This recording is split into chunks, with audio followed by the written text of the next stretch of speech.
some politicians have started talking about banning TikTok. Now, this could take TikTok away from all 150 million of you. TikTok, the company owned by ByteDance and the most popular social media app among young people these days that Hannah and I both have used, is in the hot seat, right? It could actually be banned soon by the U.S. Yeah, that's right, Brad. According to ABC News, TikTok has undergone a years-long review by the Committee on Foreign Investment in the United States, which could result in a ban of the app or a forced sale of the company's U.S. operations.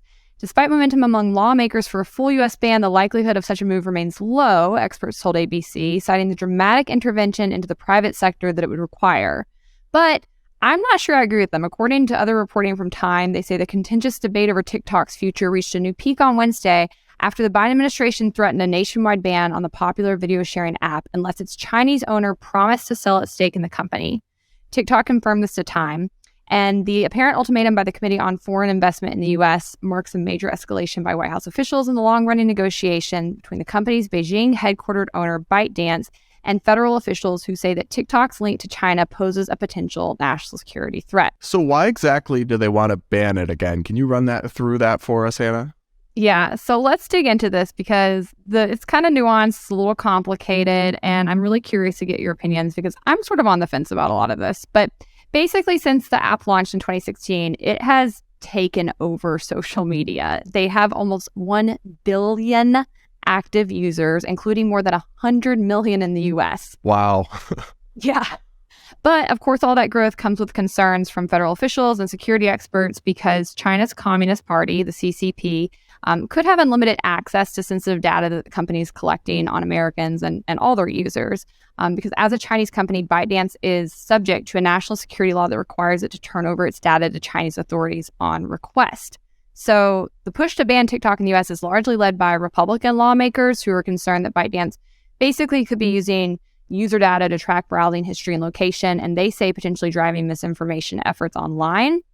And they are increasingly being joined by more and more Democrats as well, who are also worried about misinformation, one of their favorite subjects. We've actually already seen some states like Florida, Louisiana, West Virginia, and Pennsylvania pass their own bans on TikTok for some state agencies and on government phones. And the U.S. is not the only country that is currently considering banning or doing something to minimize TikTok's impact. In 2020, India imposed a ban against several Chinese-owned apps, including TikTok and WeChat, due to privacy concerns and security concerns amid ongoing tensions at the China-India border. Pakistan has temporarily banned TikTok at least 4 times, citing concerns that the app promotes immoral content. Afghanistan's Taliban government banned the app in 2022 for leading youth astray. And then a number of governments, including Canada, us, the US, and Taiwan, have moved to restrict access to the app on government-issued devices. And on Thursday, the UK became the latest country to ban TikTok from government devices. So far, we've not seen a ban on TikTok in Western countries, but we have seen limitations, especially around government phones and those kinds of concerns. And I think that there is some credibility to this. I have serious concerns about these actions as well. But to me, this topic is a little bit more nuanced because of the CCP's involvement with the app. And I do think that while normally concerns over apps collecting data are overblown in the US, because usually if you have an app like Instagram or Facebook, you have some people who say, oh, they're collecting your data. And I'm like, yeah, just sell me stuff I want, or to make my algorithm more tailored to things I like. Like, I'm not that worried about these companies having my data. As a whole, it gives me a much more pleasant experience. And it's basically like having a personal shopper on Instagram. I love everything they show me. But when it comes to China collecting our information, I could see where you would get some concerns over that, although I still think it's a little bit overblown, because even if the Chinese government is collecting data on me and knows where I like to shop or knows what I like to do, it's not going to really be that big of a threat to me as an average American citizen. However, I do understand the move to ban it on government phones, because let's say they're getting data on a government official and they can use that to blackmail them, or they can use that to get sensitive information about the U.S. government's operations. Sure, that could be a problem. Yeah, I agree with you. I will say, I think there's a few buckets here. The concerns about TikTok wanting to ban it because of misinformation or corrupting the youth or all that, I dismiss out of hand. That's ridiculous. Welcome to free speech. You can find all that crap on all the apps. Get out of here with that. That's a joke.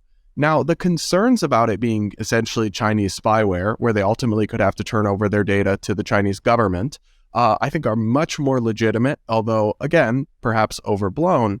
The issue, though, like what you said, is not just that they'll get your TikTok data, but there's actually concern that if you have TikTok on your phone and you authorize it, it's monitoring what you do on other apps and your keystrokes and your passwords and other things.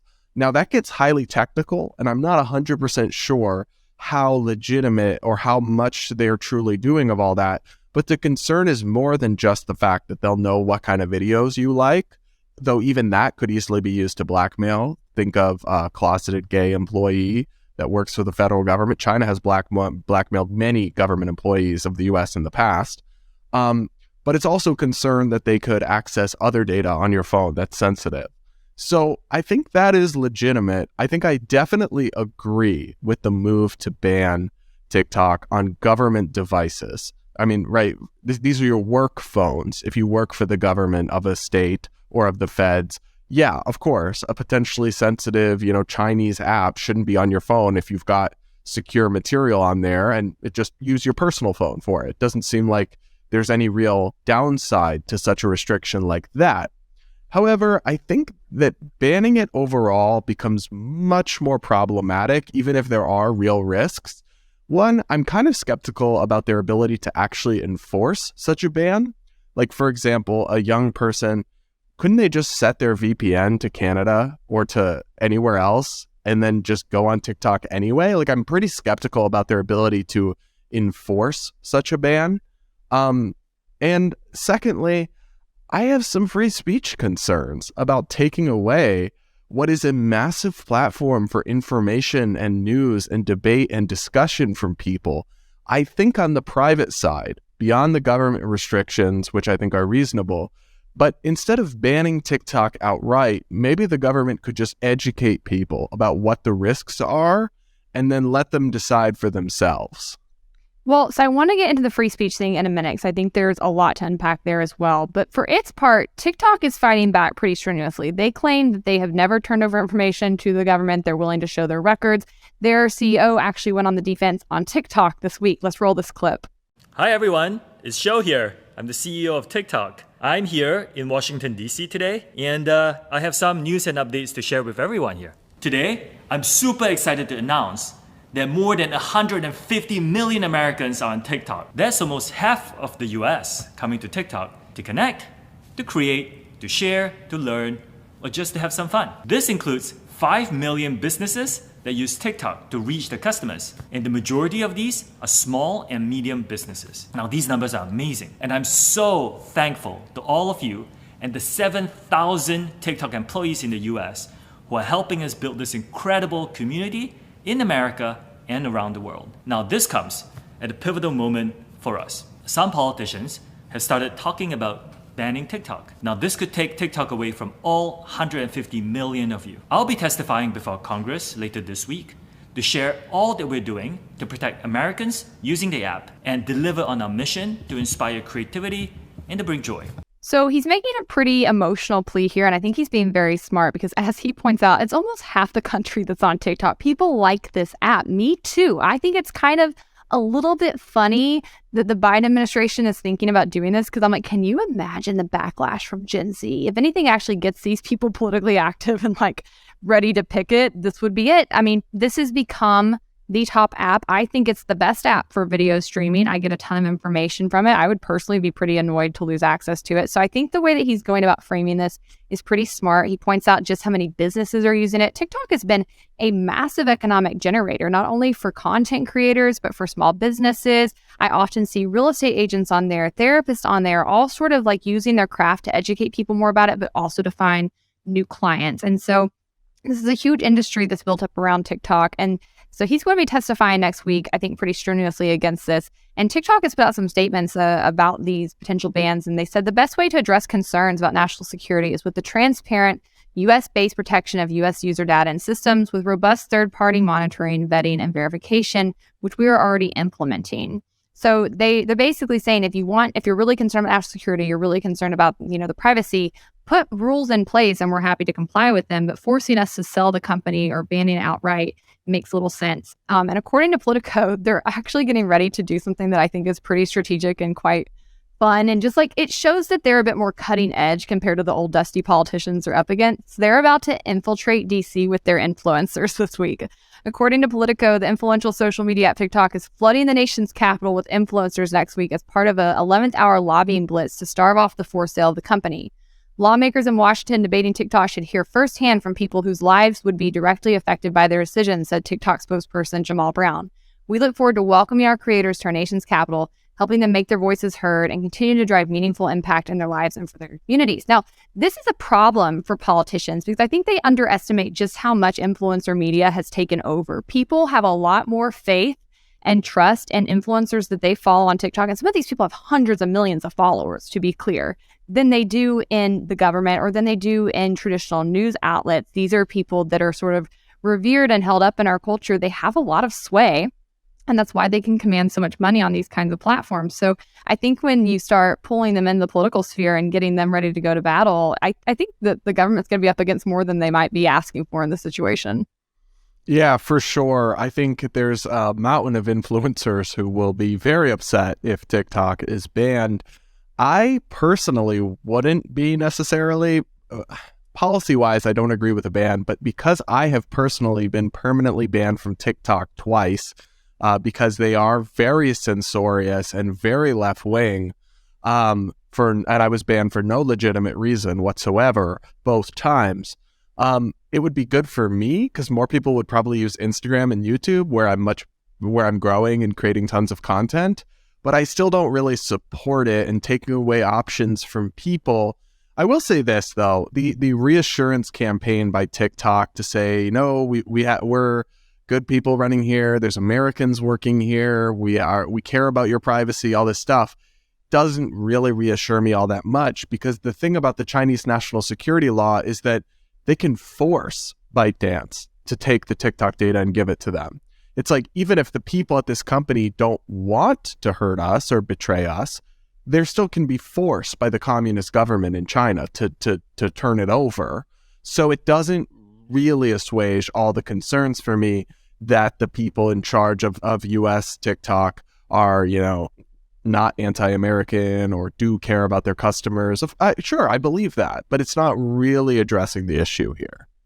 So I'm with you on a couple of things. I think whether or not they're spying on us and to what extent is a little bit unknown, but there are some threats there to be sure. Do those threats outweigh the serious constitutional issues with taking these kinds of actions?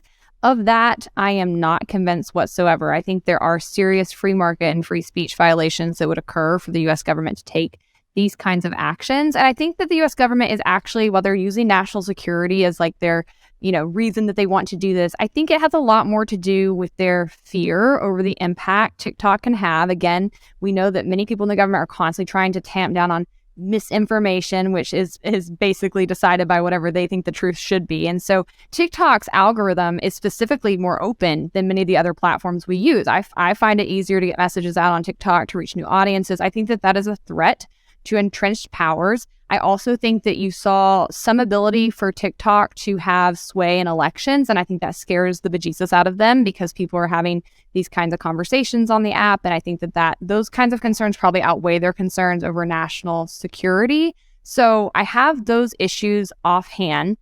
I also think that these kinds of actions are continuing to further what is increasingly becoming a Cold War between us and China. And I think that should be of concern to everybody. The last thing we want to do is get into any kind of conflict with China, which is increasingly getting tighter and tighter with Russia. And these kinds of actions... Hang on. Are we already in one, though? I think we Isn't already that a little are, naive? yeah. No, I think we already are in one. I'm saying this sort of thing escalates it. And it's just one of those... But they're already doing this stuff to us. They're already stealing our intellectual property. They're already hitting us with tariffs. It's like, I'm not so persuaded by that, because whether we want to fight back or not, they're waging war on us in all sorts of ways. Perhaps, but is this the smartest way to fight back against it? I don't think so, and I think that actually it might not be totally your own yeah. people against you.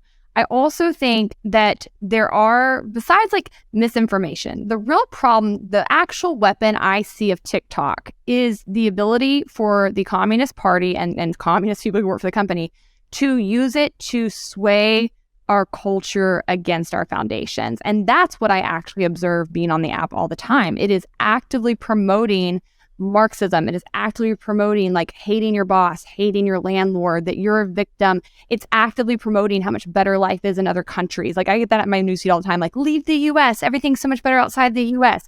It's actively promoting anti-capitalist views. That's one reason you and I felt the need to get active and go back on TikTok and start fighting back on these things, because I know that more than anything else in politics, moving the culture moves the needle. If you turn the culture against these ideals, against these foundations, that can actually have long-term repercussions in our political health as a country and our ability to maintain support for things like the Constitution and capitalism. So like to me, that's the actual biggest threat of TikTok, is their ability to kick off people like you for absolutely nothing who are promoting capitalism effectively and promote communism. But all of this comes down to China's bad. We know that, right? All these things are very bad.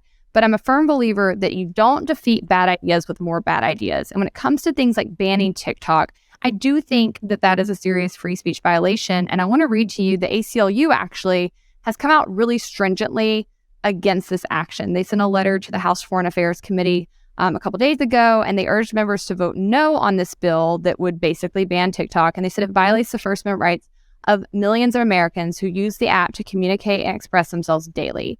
They said Congress must not censor entire platforms and strip Americans of their constitutional right to freedom of speech and expression. Whether we're discussing the news of the day, live streaming protests, or even watching cat videos, we have a right to use TikTok and other platforms to exchange our thoughts, ideas, and opinions with people around the country and around the world, said Jenna Leventoft, who's a senior policy counsel at the ACLU. And as the ACLU noted, when former President Trump tried to ban TikTok nationally in 2020, selective bans of entire platforms could cut off the flow of information, art, and communication that social media provides, interfering with communities and connections users in the United States have with each other and with people around the world. This interferes with freedom of expression and association and violates the First Amendment.